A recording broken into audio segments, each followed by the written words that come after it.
ਕਹਿਣਾ ਕਥਨ ਨਾ ਜਾਈ, ਗੁਰਾ ਇਕ ਦੇਹ 부ਝਾਈ।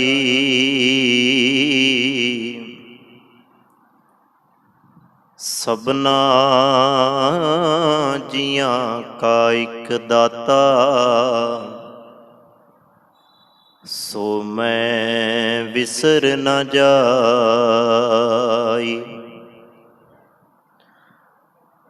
ਸਭਨਾ ਜੀਆਂ ਕਾ ਇਕ ਦਾਤਾ, ਸੋ ਮੈਂ ਵਿਸਰ ਨਾ ਜਾਈ।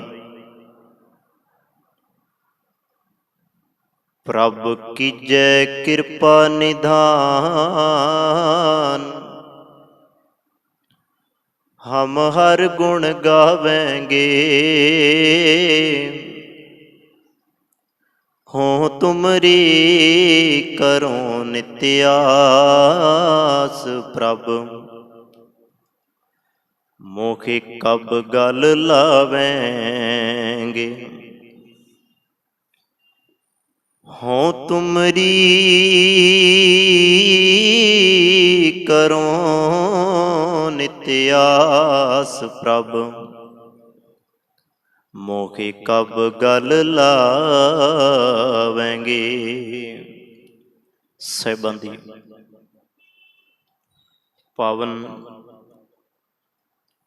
ਪਵਿੱਤਰ ਹਜ਼ੂਰੀ ਅੰਦਰ ਸੁਭਾਈਮਾਨ ਸਤਸੰਗੀ ਜਨੋ,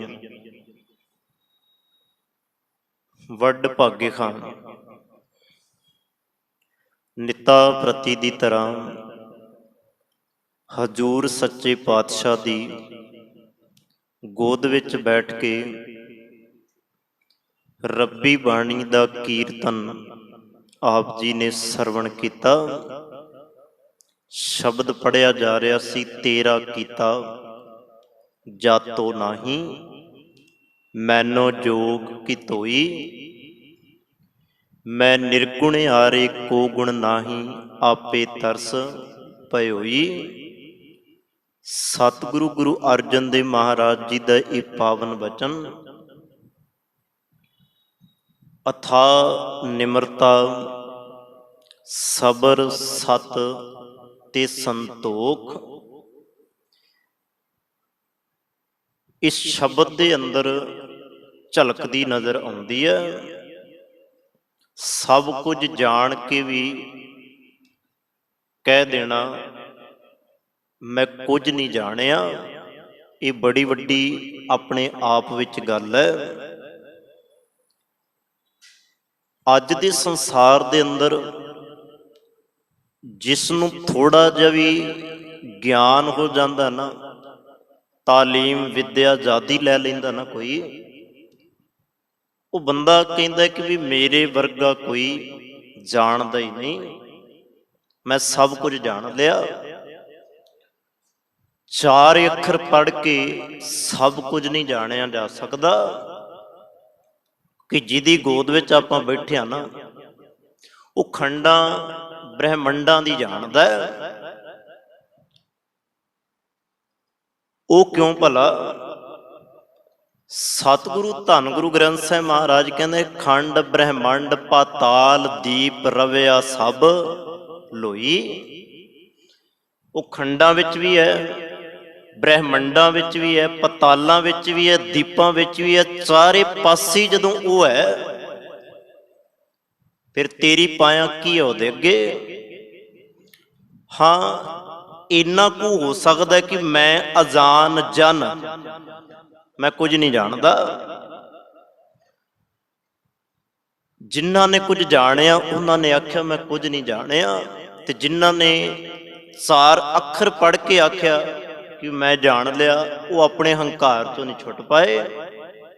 ਆਓ ਸਤਿਗੁਰ ਕਿਰਪਾ ਕਰੇ, ਗੁਰਬਾਣੀ ਪੜ੍ਹ ਕੇ ਕਦੀ ਇਹ ਨਾ ਆਖੀ ਕਿ ਮੈਂ ਜਾਣ ਲਿਆ, ਕਿਉਂਕਿ ਸਾਡੇ ਤੋਂ ਉੱਤੇ ਧੰਨ ਗੁਰੂ ਅਰਜਨ ਦੇਵ ਮਹਾਰਾਜ ਇਹ ਕਹਿ ਰਹੇ ਸਨ ਕਿ ਵੀ ਤੇਰਾ ਕੀਤਾ ਜਾਤੋ ਨਹੀਂ, ਜਦੋਂ ਗੁਰੂ ਸਾਹਿਬ ਇਹ ਗੱਲ ਕਹਿ ਰਹੇ ਹੋਣ ਫਿਰ ਸਾਡੇ ਕੀ ਪਾਇਆ ਉਹਨਾਂ ਦੇ ਅੱਗੇ। ਸੋ ਆਓ ਸਤਿਗੁਰ ਕਿਰਪਾ ਕਰੇ,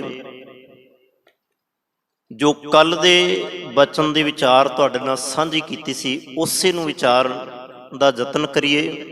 ਸਾਹਿਬਾਂ ਦੇ ਚਰਨਾਂ 'ਚ ਸੀਸ ਨਵਾਓ, ਪਿਆਰ ਸਤਿਕਾਰ ਅਤੇ ਅਦਬ ਦੇ ਨਾਲ ਇੱਕੇ ਵਾਰੀ ਕਹਿਣ ਤੇ ਗੱਜ ਵੱਜ ਕੇ ਆਖੋ ਜੀ ਵਾਹਿਗੁਰੂ ਜੀ ਕਾ ਖਾਲਸਾ ਵਾਹਿਗੁਰੂ ਜੀ ਕੀ ਫਤਿਹ।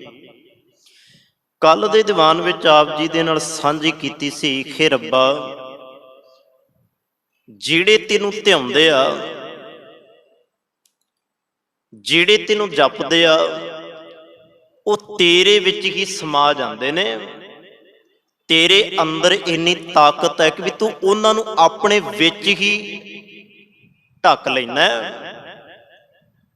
ਹਾਂ, ਸਾਡੇ ਅੰਦਰ ਇੰਨੀ ਤਾਕਤ ਨਹੀਂ ਹੈ ਕਿ ਵੀ ਅਸੀਂ ਤੈਨੂੰ ਆਪਣੇ ਅੰਦਰ ਸਮਾ ਲਈਏ, ਕਿਉਂਕਿ ਤੂੰ ਤੇ ਬੇਅੰਤ ਹੈ।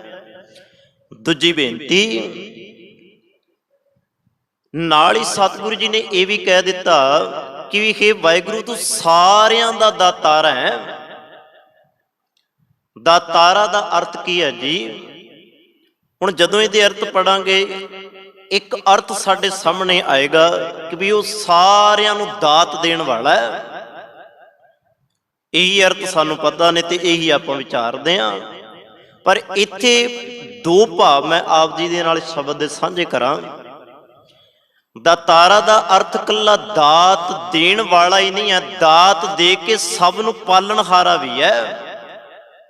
ਫਿਰ ਤੀਜੀ ਬੇਨਤੀ ਇਸੇ ਬਚਨ ਦੇ ਅੰਦਰ ਸਤਿਗੁਰੂ ਜੀ ਕਹਿੰਦੇ ਤੂੰ ਕੱਲਾ ਦਾਤਾਰਾ ਨਹੀਂ, ਦਾਤਾਂ ਦੇਣ ਵਾਲਾ ਹੀ ਨਹੀਂ, ਸਭ ਨੂੰ ਪਾਲਣ ਵਾਲਾ ਹੀ ਨਹੀਂ, ਹੇ ਵਾਹਿਗੁਰੂ ਤੂੰ ਸਭ ਦੀ ਸਿਰਜਣਾ ਵੀ ਕਰਨ ਵਾਲਾ ਹੈ। ਅੱਗੇ ਜਿਵੇਂ ਸਤਿਗੁਰੂ ਜੀ ਕਹਿੰਦੇ ਸਨ ਕਿ ਵੀ ਹੇ ਵਾਹਿਗੁਰੂ ਸਭ ਦੀ ਸਿਰਜਣਾ ਤੂੰ ਕੀਤੀ ਹੈ, ਕੋਈ ਐਸਾ ਜੀਵ ਨਹੀਂ ਜਿਹਦੀ ਤੂੰ ਸਿਰਜਣਾ ਨਾ ਕੀਤੀ ਹੋਵੇ। ਹੁਣ ਜਿਸ ਪਰਮਾਤਮਾ ਨੇ ਸਭ ਦੀ ਸਿਰਜਣਾ ਕੀਤੀ, ਜਿਹਨੇ ਸਭ ਨੂੰ ਬਣਾਇਆ, ਹੁਣ ਸਤਿਗੁਰੂ ਜੀ ਨੇ ਉਹਦੇ ਬਾਰੇ ਸਾਨੂੰ ਇਹ ਬਚਨ ਕੀਤਾ, ਆਠ ਪਹਿਰ ਸਾਲਾਹ ਪ੍ਰਭ ਸਿਰਜਣਹਾਰ ਤੂੰ। ਵੇਖੀ ਤੂੰ ਪਰਮਾਤਮਾ ਨੂੰ ਭੁਲਾਈ ਨਾ, ਪਰਮਾਤਮਾ ਨੂੰ ਆਪਣੇ ਤੋਂ ਦੂਰ ਨਾ ਕਰੀ। ਸਗੋਂ ਆਪਾਂ ਤੇ ਰੋਜ਼ ਪੜ੍ਹਦੇ ਆ, ਸੋ ਕਿਉਂ ਬਿਸਰੈ ਜਿਨ ਸਭ ਕਿਛ ਦਿਆ। ਆਪਾਂ ਤੇ ਰੋਜ਼ ਪੜ੍ਹਦੇ ਆ, ਵਿਸਰ ਨਾਹੀ ਦਾਤਾਰ ਆਪਣਾ ਨਾਮ ਦੇਹੋ। ਹੋਰ ਅਨੇਕਾਂ ਬਚਨ ਨੇ, ਜਿਵੇਂ ਇੱਕ ਜਦੋਂ ਸ਼੍ਰੀ ਰਾਗ ਦੀ ਆਰੰਭਤਾ ਹੁੰਦੀ ਹੈ ਨਾ, ਸਵੇਰੇ ਵੀ ਇੱਕ ਬੇਨਤੀ ਮੈਂ ਤੁਹਾਡੇ ਚਰਨਾਂ ਵਿੱਚ ਕੀਤੀ ਸੀ। ਸ਼੍ਰੀ ਰਾਗ ਦੀ ਆਰੰਭਤਾ ਦੇ ਵਿੱਚ ਹੀ ਸਤਿਗੁਰੂ ਗੁਰੂ ਨਾਨਕ ਮਹਾਰਾਜ ਜੀ ਇੱਕ ਬਚਨ ਉਚਾਰਨ ਕਰਦੇ ਆ, ਮੋਤੀ ਤਾਂ ਮੰਦਰ ਉਸਰੈ ਰਤਨੀ ਤਾਂ ਹੋਏ ਜੜਾਓ, ਕਸਤੂਰ ਕੁੰਗੂ ਅਗਰ ਚੰਦਨ ਲੀਪ ਆਵੈ ਚਾਓ। ਇੰਨਾ ਕੁਝ ਹੁੰਦਿਆਂ ਹੋਇਆ ਮਤ ਦੇਖ ਭੁੱਲਾਂ ਵਿਸਰੈ ਤੇਰਾ ਚੇਤਨਾ ਆਵੈ ਨਾਉ। ਤੂੰ ਨਾ ਮੈਨੂੰ ਭੁੱਲੇ, ਕਿਉਂ? ਕਿਉਂਕਿ ਇਹ ਪਰਮਾਤਮਾ ਤੇਰੀ ਸਿਰਜਣਾ, ਮੈਂ ਤੇਰੇ ਤੋਂ ਆਇਆ ਹੋਇਆ, ਤੂੰ ਮੇਰੀ ਸਿਰਜਣਾ ਕੀਤੀ ਹੈ, ਨਾ ਕਿ ਮੈਂ ਤੇਰੀ ਸਿਰਜਣਾ ਕੀਤੀ ਹੈ। ਅੱਜ ਥੋੜਾ ਸਿਸਟਮ ਜਿਹਾ ਅਲੱਗ ਹੈ। ਕਿਸੇ ਚੀਜ਼ ਨੂੰ ਥਾਪ ਕੇ ਬੰਦਾ ਕਹਿੰਦਾ ਮੈਂ ਇਹਨੂੰ ਬਣਾਇਆ। ਅੱਜ ਰੱਬ ਵੀ ਬਣਾਇਆ ਜਾ ਚੁੱਕਾ, ਤੁਹਾਨੂੰ ਪਤਾ ਇਸ ਗੱਲ ਦਾ। ਰੱਬ ਨੂੰ ਵੀ ਬਣਾਇਆ ਜਾ ਚੁੱਕਾ ਹੈ। ਆ ਜਿੰਨੀਆਂ ਵੀ ਮੂਰਤੀਆਂ, ਭਾਵੇਂ ਉਹ ਤਸਵੀਰਾਂ ਦੀਆਂ ਹੋਣ, ਭਾਵੇਂ ਉਹ ਪੱਥਰਾਂ ਦੀਆਂ ਹੋਣ, ਜੋ ਕੁਝ ਦਿਸਦਾ ਹੈ ਬੰਦਾ ਕਹਿੰਦਾ ਇਹ ਮੇਰਾ ਰੱਬ ਬਣਾਇਆ ਹੋਇਆ ਹੈ। ਤੇ ਹੁਣ ਤੁਸੀਂ ਆਪ ਅੰਦਾਜ਼ਾ ਲਾਓ ਕਿ ਕੀ ਰੱਬ ਨੂੰ ਬਣਾਇਆ ਜਾ ਸਕਦਾ ਹੈ? ਤੁਹਾਡੀ ਮੇਰੀ ਤਸਵੀਰ ਬਣਾਈ ਜਾ ਸਕਦੀ ਹੈ? ਕੀ ਰੱਬ ਨੂੰ ਕੋਈ ਬਣਾ ਸਕਦਾ ਹੈ? ਆਪਾਂ ਸਮਝਦਾਰ ਹਾਂ ਸਾਰੇ, ਤੁਹਾਡੇ ਚੋਂ ਐਸਾ ਤੇ ਕੋਈ ਨਹੀਂ। ਮੈਂ ਉਦਾਹਰਨਾਂ ਹਮੇਸ਼ਾ ਉਹ ਸੌਖੀਆਂ ਜੀਆਂ ਤੁਹਾਡੇ ਨਾਲ ਸਾਂਝੀਆਂ ਕਰਦਾ ਜਿਹੜੀਆਂ ਰੋਜ਼ ਆਪਾਂ ਪੜ੍ਹਦੇ ਹਾਂ, ਸੌਖੇ ਜਿਹੇ ਤਰੀਕੇ ਦੇ ਨਾਲ। ਗੁਰੂ ਨਾਨਕ ਮਹਾਰਾਜ ਜੀ ਕਹਿੰਦੇ ਮੈਂ ਤਾਂ ਰੱਬ ਨੂੰ ਬਣਾ ਨਹੀਂ ਸਕਦਾ। ਜੇ ਮੈਂ ਰੱਬ ਬਣਾ ਦਿਆਂਗਾ, ਅਸਲ ਦੇ ਵਿੱਚ ਉਹ ਰੱਬ ਨਹੀਂ ਹੋਏਗਾ, ਮਨੁੱਖ ਹੋਏਗਾ, ਪੱਥਰ ਹੋਏਗਾ, ਆਕਾਰ ਹੋਏਗਾ, ਤਸਵੀਰ ਹੋਏਗੀ, ਪਰ ਰੱਬ ਨਹੀਂ ਹੋਏਗਾ। ਕਿਉਂ? ਗੁਰੂ ਨਾਨਕ ਮਹਾਰਾਜ ਜੀ ਨੂੰ ਪੁੱਛੀਏ, ਧੰਨ ਗੁਰੂ ਨਾਨਕ ਮਹਾਰਾਜ ਤੁਸੀਂ ਕਿਹੜੇ ਰੱਬ ਦੀ ਫਿਰ ਗੱਲ ਕਰਦੇ ਹੋ? ਤੇ ਗੁਰੂ ਨਾਨਕ ਮਹਾਰਾਜ ਕਹਿੰਦੇ ਥਾਪਿਆ ਨਾ ਜਾਏ, ਕੀਤਾ ਨਾ ਹੋਏ, ਆਪੇ ਆਪ ਨਿਰੰਜਨ ਸੋਏ। ਕੱਲ ਵੀ ਆਪਾਂ ਨਿਰੰਜਨ ਦੀ ਗੱਲ ਕੀਤੀ ਸੀ। ਹੁਣ ਗੁਰੂ ਨਾਨਕ ਪਾਤਸ਼ਾਹ ਦਾ ਰੱਬ ਉਹ ਰੱਬ ਹੈ ਜਿਹਨੂੰ ਥਾਪਿਆ ਨਹੀਂ ਜਾ ਸਕਦਾ। ਹੁਣ ਇੱਕ ਗੱਲ ਬੜੀ ਚੱਲਦੀ ਸੀ ਅਕਸਰ, ਇਸਲਾਮ ਧਰਮ ਦੇ ਅੰਦਰ ਵੀ, ਹਿੰਦੂ ਧਰਮ ਦੇ ਅੰਦਰ ਵੀ, ਜੇ ਕਿਸੇ ਤੁਸੀਂ ਪੜ੍ਹਦੇ ਹੋ ਉਹਨਾਂ ਦੀ ਹਿਸਟਰੀ ਨੂੰ ਤਾਂ ਇਹ ਗੱਲ ਤੁਹਾਡੇ ਸਾਹਮਣੇ ਆ ਜਾਏਗੀ। ਉਹ ਕਹਿੰਦਾ ਸੀ ਰੱਬ ਮੱਕੇ ਵਾਲੇ ਪਾਸੇ ਵਸਦਾ ਹੈ। ਜਿਵੇਂ ਇੱਕ ਬਚਨ ਹੈ ਨਾ, ਦੱਖਣ ਦੇਸ਼ ਹਰੀ ਕਾ ਵਾਸਾ, ਪੱਛਮ ਅੱਲਾ ਮੁਕਾਮਾ। ਇੱਕ ਕਹਿੰਦਾ ਸੀ ਰੱਬ ਦੱਖਣ ਵਿੱਚ ਵਸਦਾ ਹੈ, ਇੱਕ ਕਹਿੰਦਾ ਸੀ ਨਹੀਂ ਮੇਰਾ ਰੱਬ ਪੱਛਮ ਵਾਲੇ ਪਾਸੇ ਵਸਦਾ ਹੈ। ਹੁਣ ਸਤਿਗੁਰੂ ਜੀ ਨੇ ਦੋਵਾਂ ਦੀ ਭਰਮ ਤੋੜ ਦਿੱਤੇ ਕਿ ਵੀ ਨਹੀਂ, ਉਹ ਰੱਬ ਹੀ ਨਹੀਂ ਹੋ ਸਕਦਾ ਜਿਹੜਾ ਇੱਕ ਦਿਸ਼ਾ ਵਿੱਚ ਵਸਦਾ। ਕਿਉਂ? ਰੱਬ ਤਾਂ ਘਟ ਘਟ ਜਰਰੇ ਜਰਰੇ ਦੇ ਅੰਦਰ ਵਸਦਾ ਹੈ। ਐਸੀ ਕੋਈ ਥਾਂ ਨਹੀਂ ਜਿੱਥੇ ਨਿਰੰਕਾਰ ਨਹੀਂ। ਹੁਣ ਇੱਕ ਜਗ੍ਹਾ ਚੁਣ ਕੇ, ਇੱਕ ਥਾਂ ਰੱਬ ਨੂੰ ਬਣਾ ਕੇ ਤੂੰ ਆਖੀ ਮੇਰਾ ਰੱਬ ਹੈ, ਤੇ ਸਭ ਤੋਂ ਵੱਡਾ ਭੁਲੇਖਾ ਹੈ। ਤੇ ਮੈਨੂੰ ਇੱਕ, ਮੈਂ ਤੁਹਾਡੇ ਤੋਂ ਮਾਫੀ ਮੰਗਦਾ, ਹੋ ਸਕਦਾ ਕਿ ਵੀ ਅੱਜ ਸਾਨੂੰ ਵੀ ਇੱਕ ਭਰਮ ਹੋਵੇ। ਸਾਨੂੰ ਇਉਂ ਲੱਗਦਾ, ਚਲੋ ਇਹ ਤਾਂ ਗੱਲ ਸੱਚ ਹੈ, ਹਕੀਕਤ ਹੈ ਕਿ ਵੀ ਰੱਬ ਹਰੇਕ ਥਾਂ ਤੇ ਹੀ ਹੈ, ਜਿੱਥੇ ਜਾਈਏ ਰੱਬ ਉੱਥੇ ਸਾਡੇ ਨਾਲ ਹੀ ਤੁਰਦਾ ਹੈ। ਜਿਵੇਂ ਆਪਾਂ ਬਚਨ ਪੜ੍ਹਦੇ ਹਾਂ, ਜਹ ਜਹ ਪੇਖੋ ਤੈ ਹਜ਼ੂਰ ਦੂਰ ਕਤੋਂ ਨਾ ਜਾਈ, ਰੱਬ ਰਖਿਆ ਸਰਬੱਤਰ ਮੈਂ ਮਨ ਸਦਾ ਧਿਆਈ। ਹੁਣ ਸਤਿਗੁਰੂ ਜੀ ਕਹਿੰਦੇ ਹਰੇਕ ਥਾਂ ਤੇ ਹੈ, ਪਰ ਇੱਕ ਭਰਮ ਹੈ ਸਾਡੇ ਅੰਦਰ ਕਿ ਰੱਬ, ਜਿਵੇਂ ਹਿੰਦੂ ਵੀਰ ਕਹਿ ਲਏ ਕਿ ਵੀ ਕੱਲਾ ਮੰਦਿਰ ਵਿੱਚ ਹੀ ਹੈ, ਮੁਸਲਮਾਨ ਵੀਰ ਕਹਿ ਲਏ ਕਿ ਵੀ ਕੱਲਾ ਮਸਜਿਦ ਦੇ ਵਿੱਚ ਹੀ ਵਸਦਾ ਹੈ, ਹੋਰ ਕਿਤੇ ਨਹੀਂ, ਤੇ ਅਸੀਂ ਕਹਿ ਲਈਏ ਵੀ ਕੱਲਾ ਗੁਰਦੁਆਰੇ ਵਸਦਾ ਹੈ। ਇਹ ਸਭ ਸੋਝੀ ਸਮਝ ਦੇ ਘਰ ਹੋ ਸਕਦੇ ਨੇ, ਪਰ ਇੱਕ ਗੱਲ ਤੇ ਦਾਅਵਾ ਕਰਦੀ ਕਿ ਵੀ ਰੱਬ ਇੱਥੇ ਹੀ ਵਸਦਾ ਹੈ, ਇੱਥੇ ਰੱਬ ਦੀ ਗੱਲ ਕੀਤੀ ਜਾਂਦੀ ਹੈ। ਪਰ ਚੇਤੇ ਰੱਖਣਾ, ਗੁਰੂ ਸਾਹਿਬ ਕਹਿੰਦੇ ਰੱਬ ਹਰੇਕ ਥਾਂ ਤੇ ਹੀ ਹੈ ਸਭ ਥਾਵਾਂ ਦੀ, ਮੰਦਿਰ ਵਿੱਚ ਵੀ ਹੈ, ਮਸਜਿਦ ਵਿੱਚ ਵੀ ਹੈ, ਪਰ ਦਾਅਵਾ ਕਰਕੇ ਇੱਕ ਥਾਂ ਤੇ ਨਹੀਂ ਤੁਸੀਂ ਉਹਨੂੰ ਕੈਦ ਕਰ ਸਕਦੇ। ਕੋਈ ਰੱਬ ਨੂੰ ਕੈਦ ਨਾ ਆਪਾਂ ਕਰੀਏ। ਰੱਬ ਇੰਨਾ ਛੋਟਾ ਨਹੀਂ ਹੈ ਕਿ ਵੀ ਆਪਾਂ ਉਹਨੂੰ ਪਿੰਜਰੇ ਵਿੱਚ ਕੈਦ ਕਰ ਲਾਂਗੇ। ਅੱਜ ਜਿਵੇਂ ਬੰਦਾ ਕਿਸੇ ਜਾਨਵਰ, ਕਿਸੇ ਪੰਛੀ ਨੂੰ ਕੈਦ ਕਰਕੇ ਆਖੇ ਵੀ ਮੈਂ ਕੈਦ ਕਰ ਲਿਆ, ਰੱਬ ਕੋਈ ਜਾਨਵਰ ਪੰਛੀ ਥੋੜਾ ਹੈ ਕਿ ਵੀ ਛੋਟਾ, ਐਡੀ ਛੋਟੀ ਹੋਂਦ ਥੋੜਾ ਹੈ ਰੱਬ ਦੀ ਕਿ ਵੀ ਰੱਬ ਨੂੰ ਤੁਸੀਂ ਕੈਦ ਕਰ ਲਓਗੇ ਪਿੰਜਰਿਆਂ ਦੇ ਅੰਦਰ। ਤਨ ਨੂੰ, ਸਰੀਰ ਨੂੰ ਕੈਦ ਕੀਤਾ ਜਾ ਸਕਦਾ ਹੈ, ਪਰ ਜਿਹੜਾ ਸਰਬ ਵਿਆਪਕ ਜਿਹਦੀ ਹੋਂਦ ਹੈ, ਜਿਹਨੇ ਸਭ ਦੀ ਸਿਰਜਣਾ ਕੀਤੀ ਹੈ, ਉਸ ਪਰਮਾਤਮਾ ਨੂੰ ਨਹੀਂ ਕੈਦ ਕੀਤਾ ਜਾ ਸਕਦਾ। ਅੱਗੇ ਤੁਰੀਏ। ਤੀਜੀ ਗੱਲ ਇਹ ਸਤਿਗੁਰੂ ਜੀ ਨੇ ਇਸ ਬਚਨ ਵਿੱਚ ਕੀਤੀ ਸੀ, ਤੇ ਨਾਲ ਹੀ ਸਤਿਗੁਰੂ ਜੀ ਇੱਕ ਹੋਰ ਗੱਲ ਕਰਦੇ ਸਨ, ਹਰ ਆਪੇ ਠਾਕੁਰ ਹਰ ਆਪੇ ਸੇਵਕ ਜੀ, ਕਿਆ ਨਾਨਕ ਜੰਤ ਵਿਚਾਰਾ। ਉਹ ਆਪੇ ਹੀ ਸੇਵਕ ਹੈ, ਆਪੇ ਹੀ ਉਹ ਠਾਕੁਰ ਹੈ। ਹੁਣ ਇਹਦਾ ਭਾਵ ਅਰਥ ਬੜਾ ਕਮਾਲ ਦਾ ਸੀ। ਹੇ ਪ੍ਰਮਾਤਮਾ, ਜਦੋਂ ਮੈਂ ਤੈਨੂੰ ਵੇਖਦਾ ਤੂੰ ਸਭ ਦਾ ਠਾਕੁਰ ਵੀ ਹੈ, ਸਭ ਦੇ ਸਿਰ ਦਾ ਸਾਈਂ ਵੀ ਹੈ। ਤੂੰ ਸੱਚਿਆਰ ਮੈਂਡਾ ਸਾਈਂ, ਤੂੰ ਸਾਈਂ ਵੀ ਹੈ। ਪਰ ਜਦੋਂ ਮੈਂ ਤੈਨੂੰ ਸਭ ਦੇ ਅੰਦਰ ਵੇਖਦਾ, ਕਿਤੇ ਤੂੰ ਸੇਵਕ ਵੀ ਬਣ ਕੇ ਵਿਚਰਦਾ ਹੈ। ਇੱਕ ਮੈਂ ਬੇਨਤੀ ਕਰਾਂ, ਲਾਲਾ ਦੌਲਤ ਖਾਨ ਦੀ ਇੱਕ ਲਿਖੀ ਹੋਈ ਕਿਤਾਬ ਹੈ, ਬੜੀ ਕਮਾਲ ਦੀ ਉਹਨੇ ਕਿਤਾਬ ਲਿਖੀ, ਗੁਰੂ ਗੋਬਿੰਦ ਸਿੰਘ ਮਹਾਰਾਜ ਜੀ ਦੇ ਪਰਥਾਏ। ਚਲੋ ਪਾਰ ਬ੍ਰਹਮ ਗੁਰ ਨਾ ਹੀ ਭੇਦ, ਇਸ ਪੱਖ ਨੂੰ ਲੈ ਕੇ ਮੈਂ ਤੁਹਾਡੇ ਨਾਲ ਗੱਲ ਸਾਂਝੀ ਕਰ ਰਿਹਾ। ਉਹ ਪਤਾ ਕੀ ਲਿਖਦਾ ਇਹ ਧੰਨ ਗੁਰੂ ਗੋਬਿੰਦ ਸਿੰਘ ਮਹਾਰਾਜ, ਜਦੋਂ ਮੈਂ ਤੇਰੇ ਵੱਲ ਝਾਤ ਮਾਰਦਾ, ਹੈ ਤਾਂ ਤੂੰ ਰੱਬ ਦਾ ਰੂਪ ਹੀ, ਹੈ ਤਾਂ ਨਿਰੰਕਾਰ ਦਾ ਰੂਪ, ਪਰ ਮੈਂ ਤੇਰੇ ਅੰਦਰ ਜਦੋਂ ਵੇਖਦਾ ਤੇ ਜਦੋਂ ਰੱਬ ਵੱਲ ਵੇਖਦਾ, ਸੇਮ ਤੇਰੇ ਵਿੱਚ ਤੇ ਰੱਬ ਵਿੱਚ ਮੈਨੂੰ ਇੱਕੋ ਗੁਣ ਨਜ਼ਰ ਆਉਂਦਾ, ਕੋਈ ਫਰਕ ਹੀ ਨਜ਼ਰ ਨਹੀਂ ਹੈ। ਫਰਕ ਕਰਾਂਗੇ ਕਿੱਥੇ? ਗੁਰੂ ਵਿੱਚ ਤੇ ਪਾਰਬ੍ਰਹਮ ਵਿੱਚ ਕੋਈ ਫਰਕ ਨਹੀਂ ਹੈ ਨਾ, ਭੇਦ ਨਹੀਂ ਹੈ। ਹੁਣ ਤੁਸੀਂ ਆਖੋਗੇ ਵੀ ਇੱਕ ਬਾਲਟੀ ਮੈਂ ਪਾਣੀ ਦੀ ਇੱਧਰ ਭਰ ਕੇ ਰੱਖ ਲਾਂ, ਇੱਕ ਬਾਲਟੀ ਇੱਧਰ ਰੱਖ ਲਾਂ, ਬਾਲਟੀਆਂ ਵਿੱਚ ਤਾਂ ਫਰਕ ਨਜ਼ਰ ਆ ਸਕਦਾ, ਪਰ ਦੋਵਾਂ ਬਾਲਟੀਆਂ 'ਚ ਪਾਣੀ ਤਾਂ ਇੱਕੋ ਵਰਗਾ, ਦੋਵਾਂ ਨੂੰ ਮਿਲਾ ਦੋਗੇ ਇੱਕ ਹੋ ਜਾਏਗਾ। ਗੁਰੂ ਪਾਰ ਬ੍ਰਹਮ ਦੋਵੇਂ ਨੂੰ ਇੱਕ ਕਰ ਦਿਆਂਗੇ, ਇੱਕ ਹੋ ਜਾਣਗੇ। ਬਸ ਇਹੀ ਕਹਾਣੀ ਹੈ। ਉਹ ਲਾਲਾ ਦੌਲਤ ਰਾਏ ਗੱਲ ਕਹਿੰਦਾ, ਕਹਿਣ ਲੱਗਾ ਧੰਨ ਗੁਰੂ ਗੋਬਿੰਦ ਸਿੰਘ ਮਹਾਰਾਜ, ਜਦੋਂ ਮੈਂ ਤੈਨੂੰ ਦਾਤੇ ਦੇ ਰੂਪ ਵਿੱਚ ਵੇਖਦਾ ਨਾ, ਇਉਂ ਪ੍ਰਤੀਤ ਹੁੰਦਾ ਕਿ ਵੀ ਤੇਰੇ ਵਰਗਾ ਦਾਤਾ ਹੀ ਦੁਨੀਆ ਤੇ ਕੋਈ ਨਹੀਂ।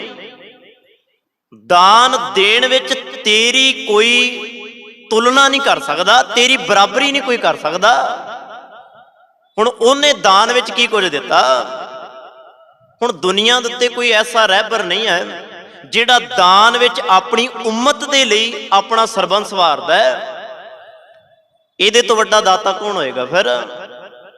ਉਮਤ ਸਮਝਦੇ ਹੋ ਨਾ, ਆਪਣੇ ਸੇਵਕਾਂ, ਆਪਣੇ ਸਿੱਖਾਂ ਪਿਆਰਿਆਂ ਦੇ ਲਈ, ਆਪਣੇ ਜਿੰਦ ਜਾਨ ਤੋਂ ਪਿਆਰੇ ਸਿੱਖਾਂ ਦੇ ਲਈ ਆਪਣਾ ਆਪ ਕੀ ਆਪਣਾ ਪਰਿਵਾਰ ਵਾਰਦੇ, ਤੇ ਉਹਦੇ ਵਰਗਾ ਦਾਤਾ ਕੌਣ ਹੋ ਸਕਦਾ? ਸੇਮ ਗੁਣ ਰੱਬ ਵਾਲਾ ਹੈ। ਰੱਬ ਸਭ ਕੁਝ ਵਾਰ ਦਿੰਦਾ ਹੈ, ਉਹਦੇ ਉੱਤੋਂ ਜਿਹੜਾ ਰੱਬ ਦਾ ਹੋ ਜਾਂਦਾ। ਅੱਗੇ ਉਹ ਲਿਖਦਾ, ਕਹਿਣ ਲੱਗਾ ਧੰਨ ਗੁਰੂ ਗੋਬਿੰਦ ਸਿੰਘ ਮਹਾਰਾਜ, ਇੱਥੇ ਬਸ ਨਹੀਂ, ਜਦੋਂ ਮੈਂ ਤੇਰੇ ਵੱਲ ਵੇਖਦਾ ਨਾ, ਤੇਰੇ ਅੰਦਰ ਸੇਵਕ ਦਾ ਗੁਣ ਵੀ ਹੈ। ਤੇਰੇ ਵਿੱਚੋਂ ਗੁਣ ਲੈ ਕੇ ਭਾਈ ਕਨ੍ਹਈਆ ਵਰਗੇ, ਤੇਰੇ ਵਿੱਚੋਂ ਗੁਣ ਲੈ ਕੇ ਭਾਈ ਕਨ੍ਹਈਆ ਵਰਗੇ ਦੁਸ਼ਮਣਾਂ ਨੂੰ ਵੀ ਪਾਣੀ ਪਿਆ ਦਿੰਦੇ ਆ। ਹੁਣ ਤੁਸੀਂ ਹੈਰਾਨ ਹੋਵੋਗੇ ਕਿ ਵੀ ਇਹ ਵੀ ਕਮਾਲ ਦਾ ਗੁਣ ਹੈ। ਭਰਾ ਦੀ ਕਿਸੇ ਦੇ ਨਾਲ ਲੜਾਈ ਹੋ ਜਾਏ ਨਾ, ਤੇ ਉਹ ਮਰ ਜਾਏ, ਤੇ ਦੂਜਾ ਭਰਾ ਜਦੋਂ ਆਵੇ ਉਹ ਆਖੇ ਕਿ ਵੀ ਇਹਦੇ ਨਾਲ ਲੜਾਈ ਹੋਈ ਹੈ, ਇਸ ਬੰਦੇ ਨੂੰ ਮੈਂ ਜਾਨੋਂ ਮਾਰ ਦੇਣਾ। ਉਹਦੇ ਅੰਦਰ ਉਹ ਭਾਵਨਾ ਨਹੀਂ ਹੈ, ਪਰ ਰੱਬ ਦੇ ਅੰਦਰ ਬੜੀ ਕਮਾਲ ਦੀ ਭਾਵਨਾ ਹੈ। ਰੱਬ ਦੇ ਅੰਦਰ ਇੰਨੀ ਕੁ ਕਮਾਲ ਦੀ ਭਾਵਨਾ ਹੈ, ਉਹ ਗੁਰੂ ਦੇ ਅੰਦਰੋਂ ਆਪਾਂ ਜੇਕਰ ਵੇਖਣ ਦਾ ਯਤਨ ਕਰੀਏ। ਹੁਣ ਭਾਈ ਕਨ੍ਹਈਆ ਜੀ ਜਿਨ੍ਹਾਂ ਦਾ ਆਪਾਂ ਹਰ ਵਾਰੀ ਜ਼ਿਕਰ ਕਰਦੇ ਆ, ਹੁਣ ਜੇ ਉਹਨੂੰ ਪੁੱਛੇ ਕਿ ਵੀ ਆ ਸਿੱਖ ਸਭ ਤੋਂ ਪਿਆਰੇ ਨੇ ਤੈਨੂੰ, ਇਹ ਵੀ ਤਾਂ ਜੰਗ ਦੇ ਮੈਦਾਨ ਵਿੱਚ ਪਏ ਨੇ, ਨਾਲ ਹੀ ਦੁਸ਼ਮਣ ਪਏ ਨੇ, ਤੂੰ ਉਹਨਾਂ ਨੂੰ ਛੱਡ ਇਹਨਾਂ ਨੂੰ ਪਾਣੀ ਪਿਆ। ਗੱਲ ਤਾਂ ਸੇਵਕ ਤੇ ਸੇਵਕੀ ਦੀ ਹੈ, ਗੁਣ ਤਾਂ ਨਿਰੰਕਾਰ ਦਾ ਤੇ ਗੁਰੂ ਦਾ ਹੈ। ਹੁਣ ਉਹ ਕਹਿੰਦਾ ਨਹੀਂ, ਜਿੱਥੇ ਮੈਨੂੰ ਸਿੱਖਾਂ ਦੇ ਅੰਦਰ ਗੁਰੂ ਨਜ਼ਰ ਆਉਂਦਾ ਹੈ ਨਾ, ਜੇ ਮੈਂ ਗੁਰੂ ਦੀ ਸੇਵਾ ਕਰਦਾ ਤੇ ਇਸੇ ਤਰ੍ਹਾਂ ਇਹ ਜਿਹੜੇ ਪਏ ਹੋਏ ਦੁਸ਼ਮਣ ਨੇ ਤੜਫਦੇ ਆ ਨਾ, ਇਹਨਾਂ ਵਿੱਚ ਵੀ ਮੈਨੂੰ ਗੁਰੂ ਨਜ਼ਰ ਆਉਂਦਾ, ਕਿਉਂਕਿ ਉਹ ਤੇ ਹੈ ਹੀ ਜਰਰੇ ਜਰਰੇ ਦੇ ਅੰਦਰ, ਉਹ ਤਾਂ ਹੈ ਹੀ ਘਟ ਘਟ ਦੇ ਅੰਦਰ। ਫਿਰ ਮੈਂ ਕਿਹਦੇ ਨਾਲ ਫਰਕ ਕਰਾਂ? ਜੇ ਸੇਵਕ ਬਣਨਾ, ਰੱਬ ਵਰਗਾ ਸੇਵਕ ਬਣ, ਕਿਉਂਕਿ ਰੱਬ ਕਿਸੇ ਦੇ ਅੰਦਰ ਫਰਕ ਨਹੀਂ ਰੱਖਦਾ। ਜੇ ਸੇਵਕੀ ਕਰਨੀ ਹੈ, ਹਰੇ ਆਪੇ ਠਾਕੁਰ ਹਰੇ ਆਪੇ ਸੇਵਕ ਜੀ, ਉਹ ਸਭ ਦੇ ਅੰਦਰ ਰਹਿ ਕੇ ਕਿਸੇ ਦੇ ਲਈ ਉਹ ਫਰਕ ਨਹੀਂ ਰੱਖਦਾ। ਭਾਈ ਕਨ੍ਹਈਆ ਜੀ ਦੇ ਵਾਂਗ ਸਭ ਨੂੰ ਪਾਣੀ ਪਿਆ ਰਿਹਾ। ਅੱਜ ਤੁਸੀਂ ਆਪਣੇ ਹਾਲਾਤ ਵੇਖ ਲਓ। ਚਲੋ ਆਪਾਂ ਸਾਰੀ ਕੌਮ ਹੀ ਸਾਡੀ ਉਤਲ ਪੁਤਲ ਹੋਇਆ ਪਿਆ ਨਾ ਕੰਮ। ਅਸੀਂ ਕਹਿੰਦੇ ਆ ਕਿ ਵੀ ਇਸ ਬੰਦੇ ਨੂੰ ਮੈਂ ਪਾਣੀ ਨਹੀਂ ਪਿਆਉਣਾ। ਹੋ ਸਕਦਾ ਹੈ ਕਿ ਉਹਦਾ ਕੋਈ ਵੈਰ ਭਾਵਨਾ ਹੋਵੇ, ਕੋਈ ਪ੍ਰਾਣੀ। ਅਸੀਂ ਸਭ ਤੋਂ ਪਹਿਲਾਂ ਆਪਣਾ ਵੈਰ ਵੇਖਦੇ ਹਾਂ। ਅਸੀਂ ਇੱਕ ਗਲਾਸ ਪਾਣੀ ਦੇਣ ਦੇ ਲਈ ਉਹਨੂੰ ਤਿਆਰ ਨਹੀਂ ਹੁੰਦੇ, ਪਾਸਾ ਵੱਟ ਕੇ ਚਲੇ ਜਾਂਦੇ ਆ। ਇਹਦਾ ਮਤਲਬ ਹੈ ਪੜਦਾ ਭਾਵੇਂ ਉਹ ਰੋਜ਼ ਰਹਿ ਰਾਸ ਹੈ, ਪਰ ਉਹਦੇ ਅੰਦਰ ਸੇਵਕੀ ਵਾਲੇ ਗੁਣ ਨਹੀਂ ਹੈ। ਸੇਵਕ ਹਰੇਕ ਬੰਦਾ ਆਪਣੇ ਨਾਲ ਲਾ ਸਕਦਾ ਹੈ, ਇਹ ਨਹੀਂ ਕਿ ਵੀ ਨਹੀਂ ਲਾ ਸਕਦਾ, ਲਾ ਲਏਗਾ। ਮੇਰੇ ਵਰਗੇ ਨੇ ਆਪਣੇ ਨਾਲ ਬੜੇ ਸ਼ਬਦ ਲਾਏ ਹੁੰਦੇ ਆ। ਸੰਸਾਰ ਵੀ ਕਹਿੰਦਾ ਕਿ ਵੀ ਇਹਦੇ ਵਰਗਾ ਸੇਵਕ ਹੀ ਕੋਈ ਨਹੀਂ। ਨਾਮ ਵੀ ਕੋਈ ਸੇਵਕ ਸਿੰਘ ਰੱਖ ਸਕਦਾ ਹੈ, ਪਰ ਮਾਫ ਕਰਨਾ, ਜਿੱਥੇ ਗੱਲ ਟਕਰਾ ਦੀ ਹੁੰਦੀ ਹੈ ਨਾ, ਉੱਥੇ ਸਾਰੀ ਸਿੱਖੀ ਸੇਵਕੀ ਬਾਹਰ ਨਿਕਲ ਜਾਂਦੀ ਹੈ। ਉੱਥੇ ਸਾਰਾ ਪੜਿਆ ਖੂਹ ਵਿੱਚ ਪੈ ਜਾਂਦਾ ਹੈ। ਤੇ ਮੈਂ ਬੇਨਤੀ ਇਹ ਕਰਦਾ ਸਾਂ, ਹੁਣ ਗੁਰੂ ਗੋਬਿੰਦ ਸਿੰਘ ਮਹਾਰਾਜ ਜੀ ਦੇ ਅੰਦਰ ਤੇ ਰੱਬ ਦੇ ਅੰਦਰ ਆ ਗੁਣ ਹੈ ਜਿਹੜੀ ਮੈਂ ਤੁਹਾਡੇ ਨਾਲ ਸਾਂਝੀ ਕਰਦਾ। ਇਸੇ ਕਰਕੇ ਗੁਰੂ ਰਾਮਦਾਸ ਮਹਾਰਾਜ ਕਹਿੰਦੇ ਆ, ਹਰ ਆਪੇ ਠਾਕੁਰ ਹਰ ਆਪੇ ਸੇਵਕ ਜੀ। हे परमात्मा तू आपे ठाकुर है, तू आपे ही सेवक है। क्या नानक जंत विचारा, ये विचारे जंत की ने तेरे अगे। अच्छा, संसार दे बंदियां दी रब अगे कोई होंद नहीं है। हुण तुसी आखो कि भी आ कीड़ी मेरे अगे तुरी जा रही है, इहदी मेरे अगे की होंद है? कीड़ी दी तुहाडे अंदर तुहाडे अगे कोई पावर कोई होंद नहीं है। पर तुहानू पता है ਰੱਬ ਨੇ ਕੀੜੀ ਨੂੰ ਵੀ ਬੜਾ ਤਗੜਾ ਇੱਕ ਗੁਣ ਦਿੱਤਾ ਹੈ, ਉਹਦੀ ਪਾਵਰ ਨੂੰ ਤੁਸੀਂ ਨਹੀਂ ਜਾਣਦੇ, ਨਾ ਮੈਂ ਜਾਣਦਾ। ਜੇਕਰ ਹਾਥੀ ਦੀ ਸੁੰਡ ਵਿੱਚ ਵੜ ਜੇ ਤੇ ਏਡਾ ਵੱਡਾ ਹਾਥੀ ਮਾਰ ਕੇ ਖਤਮ ਕਰ ਦਿੰਦੀ ਆ ਉਹ।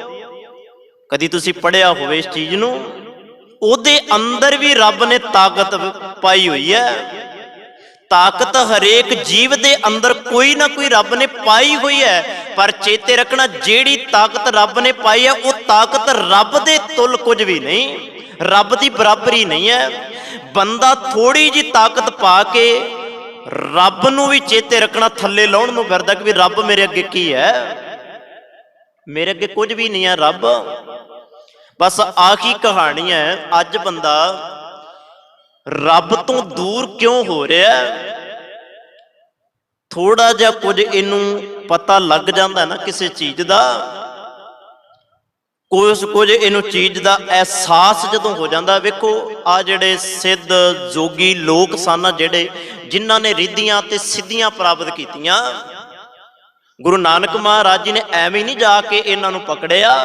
ਉਹਨਾਂ ਦਾ ਕਾਰਨ ਸੀ। ਕਾਰਨ ਇਹ ਸੀ ਕਿ ਵੀ ਤੁਸੀਂ ਅੱਜ ਰੱਬ ਨੂੰ ਵੀ ਥੱਲੇ ਲਾਉਣ ਨੂੰ ਫਿਰਦੇ ਹੋ। ਤੁਹਾਨੂੰ ਪਤਾ ਕਿ ਵੀ ਰੱਬ ਤੇ ਤੁਹਾਡੀ ਵੀ ਪਹੁੰਚ ਤੋਂ ਬਾਹਰ ਹੈ।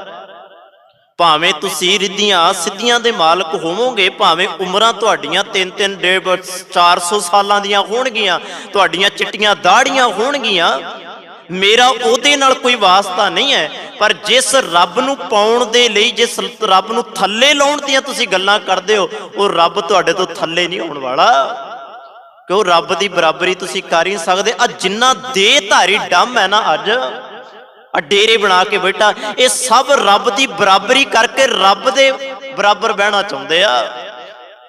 ਜਿੱਥੋਂ ਲੰਘਦਾ ਕੋਈ ਦੇਹਧਾਰੀ, ਉਹਦੇ ਪੈਰ ਵੀ ਛਪੇ ਹੋਏ ਵਿਕਣ ਲੱਗ ਜਾਂਦੇ ਨੇ। ਲੋਕੀ ਰੱਬ ਵਾਂਗ ਉਹਦੇ ਪੈਰਾਂ ਨੂੰ ਪੂਜਦੇ ਆ।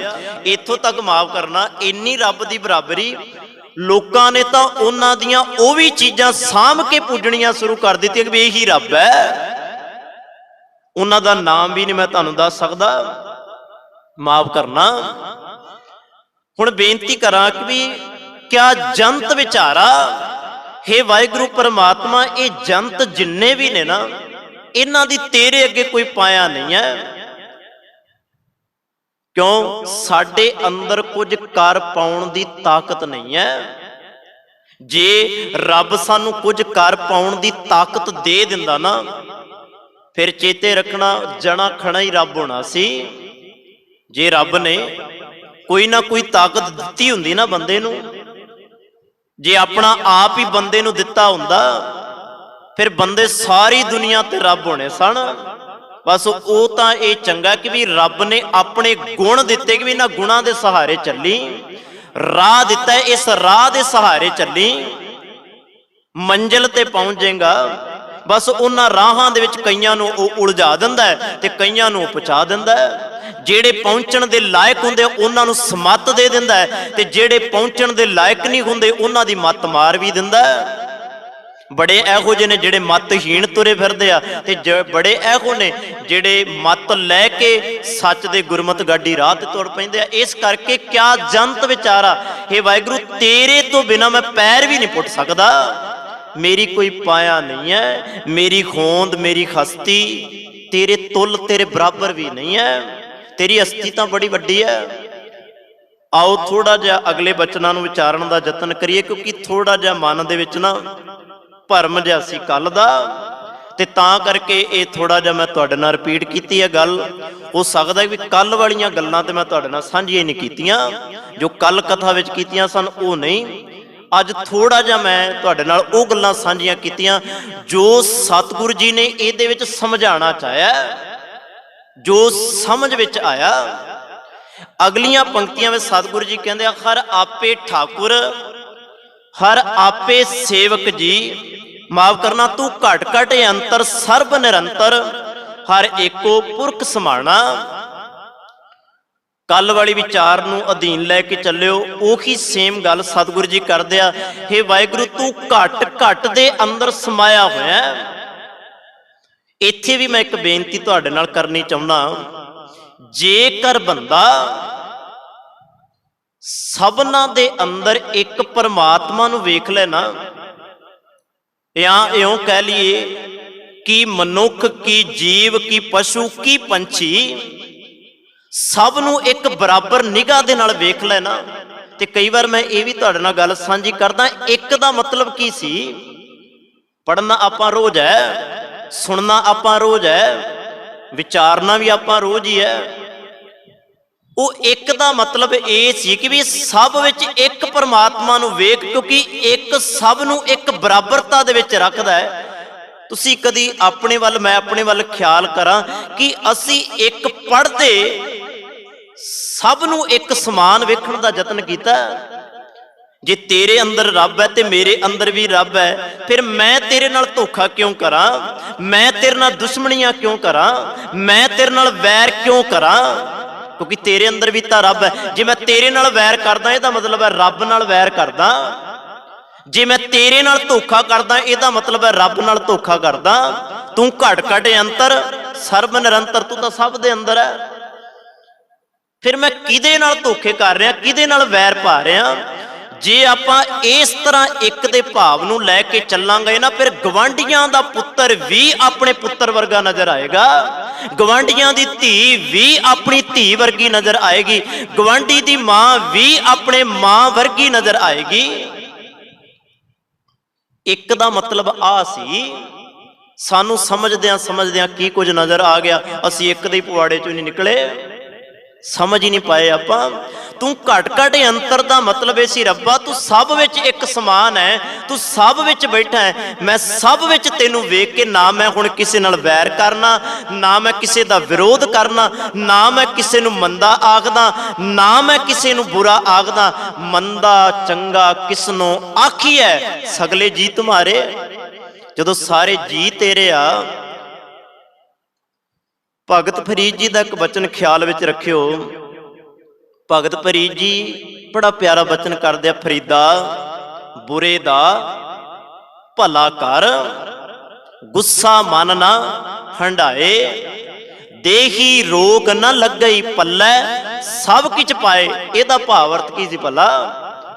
ਇਹਦਾ ਭਾਵ ਵੀ ਇਹ ਕਿ ਵੀ ਰੱਬਾ ਤੂੰ ਸਭ ਦੇ ਅੰਦਰ ਹੈ, ਫਿਰ ਮੈਂ ਕਿਹਨੂੰ ਬੁਰਾ ਆਖਾਂ? ਫਰੀਦਾ ਬੁਰੇ ਦਾ ਵੀ ਭਲਾ ਕਰ, ਕਿਉਂਕਿ ਬੁਰੇ ਦੇ ਅੰਦਰ ਵੀ ਰੱਬ ਹੈ। ਬੁਰਾ ਭਲਾ ਕਹੋ ਕਿਸ ਨੂੰ ਕਹੀਏ, ਕਿਹਨੂੰ ਆਖਾਂ ਮੈਂ ਬੁਰਾ ਭਲਾ?